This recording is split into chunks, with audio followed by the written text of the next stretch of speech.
Hello and welcome to week 4 of American History Hybrid.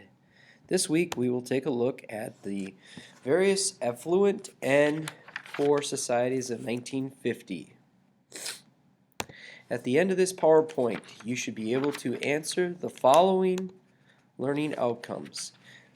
Again, looking at U.S. economy and American workers and how they fared after World War II, taking a look at President Eisenhower's management of the nation's problems, the birth of suburbia in America in the 1950s, looking at the impact of media and as literature and as well as rock and roll during the 1950s, the landmark decision of Brown versus the Board of Topeka, Kansas, the impact of the Montgomery bus boycotts, and the contribution of various civil rights movements, and also taking a look at the problems of the poorest and also minority ethnic groups of America in the 50s. Working problems, again, after World War II, many soldiers came back with the GI Bill, and the GI Bill guaranteed, again, there were government loans to veterans to start businesses and buying homes or farms. So many people lost their jobs, specifically women. And with that being said, we see Rosie the Riveter, which is a advertisement encouraging women to leave their jobs and become domestic housekeepers.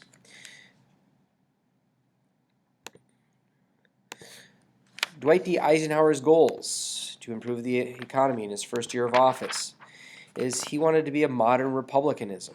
What do we mean by modern republicanism? Again, he wants to be able to relate to the American people. He felt as though there was creeping socialism, and he wanted to offer a modern Republican approach where he would cut farm subsidy, or he would give subsidies back to social programs, defense, and other government obligations. This helped boost the economy and reform the government. As a result, the federal debt grew astronomically by 9% to a total of $291 billion. He had 3 of his 8 budgets balanced. Again, the 50s will be a decade of prosperity for high middle class as well as middle class income families.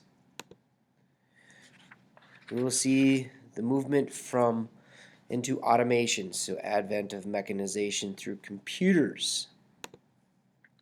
We'll also see the emergence of new unions. The American Federal Labor Union will merge with the CIO and form a new style of unions which again cooperate with businesses. For the first time we see diplomacy of unions with businesses aligning to increase working conditions.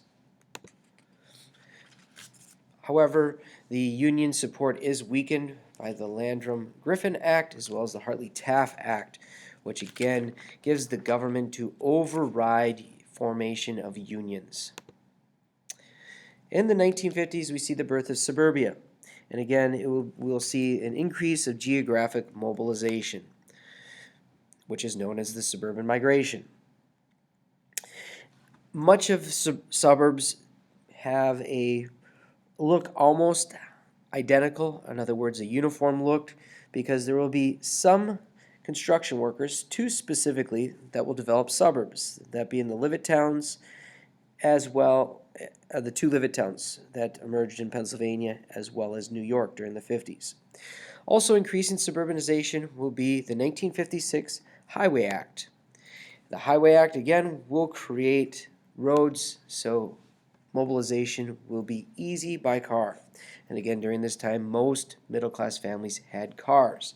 And also with these constructions of planned houses or communities, it made housing much more affordable. Despite the uniform look, many Americans saw this as an opportunity, again, to move where it is safe and to raise a family. Or the old saying goes, a family has a 2-car garage and a picket fence. And again, some examples of Leavitt town houses during this time. And again, the networks of highways that unifies the north as well as the south, east, and west. So in all cardinal directions, we see the population, again, increasing during the 1950s because of the baby boom. And with the increase of populations, we see the advanced growth of suburban areas. And again, looking at the population shifts, we see during the 1950s or into the 1950s, and then again looking at shifts of the population. And as you can see, the shifting of suburbs from the 40s to the 60s constitutes roughly a 10% change. Suburban life. Again, many returning soldiers were encouraged to have family to build up the population again, and as you can see, the Great Depression had a huge impact on the birth rate. Many families could not afford having children, so thus the birth rate went down. And now we can see after World War II, with the increase of the economy and returning soldiers to again encourage population growth, we see the advent of the baby boom. Again, raising a family will be the popular image. Many Americans married at a young age, and a great number, and they had a great number of children for many generations. There were also common sense books, baby and child rearing books, again depicting the proper ways to be a homemaker, thus encouraging the Rose of the Riveter of being, again, Hey, good morning, Raptor staff. Trying to answer